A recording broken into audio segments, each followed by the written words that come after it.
네, 안녕하세요. 수왕입니다.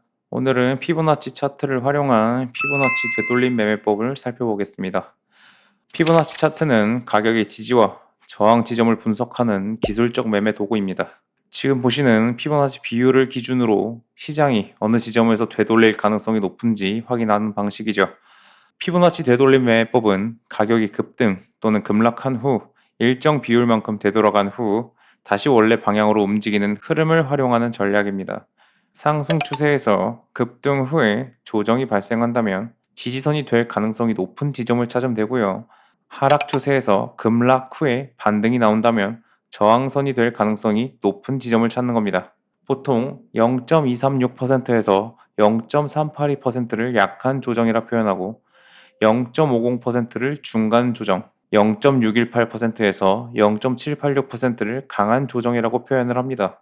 여기서도 황금 비율 구간이라는 게 존재하는데요. 보통은 0.382%, 0.50%, 0.618% 구간을 황금 비율 구간이라고 하며 보통 피보나치 되돌림 매매법의 계획을 세울 땐 이 황금 비율 구간을 주 타겟으로 잡고 매매를 진행합니다. 일단 차트를 그리는 방법부터 알아야겠죠. 왼쪽 상단 이 그림 옆에 화살표가 보이실 겁니다. 이 화살표를 눌러주시고요. 피보나치 되돌림이라 써 있는 거 보실 수 있으시죠? 이거를 클릭해 주시면 차트 그릴 준비는 완료됐다고 보시면 되고요. 그릴 때가 중요한데 그릴 때는 상승 추세에서는 저점에서 고점 부근까지 드래그를 한 다음 이런 식으로 그려주시면 되고요. 반대로 하락 추세에서는 고점에서 저점으로 드래그를 하셔서 차트를 그려주시면 됩니다. 자, 저는 이제 상승 추세를 예로 들어서 설명을 드리겠습니다. 상승 추세는 저점에서 고점을 이어서 표현한다고 말씀드렸죠.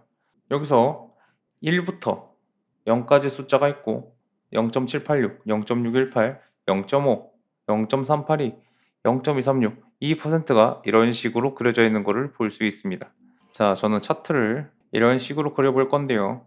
이 옆에 0.236, 0.382까지 조정이 왔을 때는 약한 조정, 즉 이런 식으로 0.236까지 조정이 오거나 0.382까지 조정이 올 경우를 약한 조정이라고 표현을 하고요. 이 차트가 0.5 구간까지 조정이 일어날 경우 이를 중간 조정이라고 하고요. 또한 0.618 구간 그리고 0.786 구간까지 조정이 올 경우엔 강한 조정이라고 표현을 했습니다.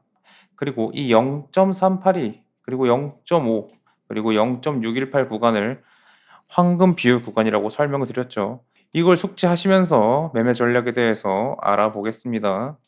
매매 전략은 간단합니다. 이 382 구간, 0.5 구간, 0.618 구간 보통 이 황금 구간을 매도 타이밍으로 매매 전략을 수립한 후 매매를 이어가게 됩니다. 그리고 이런 식으로 차트가 흘러갔을 때 상승 추세에서 이쪽 0.382 황금 비율 구간으로 지지선이 일어난 걸 볼 수 있죠. 이 구간에서 상승 추세로 다시 되돌림이 나올 것으로 예상해 매수를 하는 겁니다. 똑같이 이런 식으로 나올 경우에도 이 황금 비율 구간인 0.5 비율 구간에 지지를 하고 있는 걸 확인을 했으므로 그때 매수를 진행해서 이 되돌림 구간을 통해 수익을 얻는 겁니다.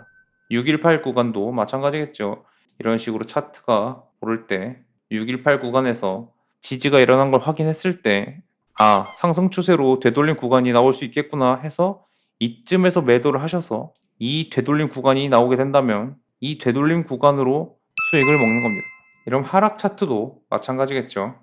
하락 차트는 위 고점에서 아래 저점으로 차트를 그린 다음 똑같이 황금 비율은 0.618, 0.5, 0.382 구간이고요. 이런 식으로 차트가 나왔을 때도 0.5 구간이 저항선이 된다고 생각해 되돌림 구간을 예측하여 이런 식으로 되돌림이 나왔을 때 차익을 먹는 거고요. 마찬가지로 382 구간에 진입했을 때 되돌림 구간이 나오겠구나. 이 0.382 구간이 저항선이 되겠구나 생각했을 때 매도를 진행하여 이 차익을 먹는 것이 바로 피보나치 되돌림 매매법입니다. 이제 실제 차트에 대입해서 다시 한번 알아보도록 하겠습니다. 보통 저 같은 경우에는 변동성이 심한 장일 경우엔 피보나치 배열법을 단기 분봉에 적용을 시키고 변동성이 그리 크지 않은 장일 경우에는 장기 분봉 위주로 피보나치 매매법을 진행합니다. 보시면 고점을 높이는 상승 추세이기 때문에 이 저점에서 이 고점까지 임의로 선을 이어 주시고요. 그리고 황금 비율은 0.618, 0.5, 0.382 구간이라고 제가 말씀을 드렸죠. 그거를 기준으로 해서 봤을 때 차트가 잘 올라가고 있다가 어느 순간 이런 식으로 조정이 한번 왔었죠.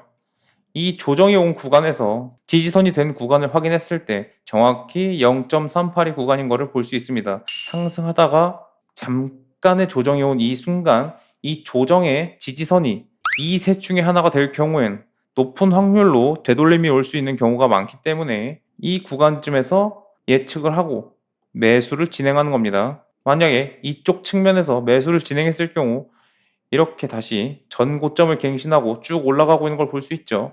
자, 이번에는 하락 추세의 경우를 한번 살펴볼 텐데요. 보시면 저점과 고점을 낮추는 하락 추세로 볼 수 있겠죠. 자, 여기서 피보나치 배열을 누르신 다음 고점에서 저점을 이어줍니다. 이렇게 배열을 이어준 다음에 이런 식으로 하락 추세에서 반등 구간을 확인한 다음 0.382, 0.5, 0.6182 저항선이 되는지 확인한 후 반등 뒤 멈춘 이 저항선이 0.5 황금 비율 구간인 걸 확인한 뒤에 매도에 다시 진입을 하는 겁니다. 그러면 이런 식으로 다시 떨어져서 전 저점을 갱신한 걸 볼 수 있겠죠. 하락 추세는 이러한 반등 구간을 확인한 뒤에 그 지점이 황금 비율에서의 저항을 받는지 안 받는지의 유무에 따라 매도를 진행하여 수익을 얻는 겁니다. 정리하자면 피보나치 되돌림 매매법에서 상승 추세에서는 상승 뒤에 조정이 발생할 때 황금 비율 지점에서 지지선이 될 가능성이 높은 지점을 찾아 매수를 다시 진행하는 것이고요. 반대로 하락 추세에서는 급락 후에 반등 지점에서 저항선이 될 황금 비율 지점을 찾아 그 구간에서 매도를 잡아내는 것입니다. 유의할 점은 첫 번째, 피보나치 매매법은 100% 정확하지 않습니다. 다른 기술적 지표 및 시장 상황과 함께 분석하는 것이 중요하죠. 두 번째, 급변하는 장세에서는 되돌림 수준이 쉽게 무너질 수 있습니다. 경제 뉴스나 글로벌 시장 이슈 같은 외부 변수를 반드시 고려해야 합니다. 세 번째, 매매법 자체가 차트 변동성에 상당히 취약한 부분이 있습니다. 그렇기 때문에 손절가 기준을 항상 설정하는 것이 좋으며 포지션 비중을 조절하고 리스크 관리에 신경을 써야 합니다. 지금까지 피보나치 매매법의 개념과 실전 활용법을 살펴봤습니다. 앞으로도 시장을 함께 분석하고 공부할 수 있도록 다양한 컨텐츠를 제공해 드리겠습니다. 영상이 도움이 되셨다면 구독과 좋아요로 함께 해주세요. 감사합니다.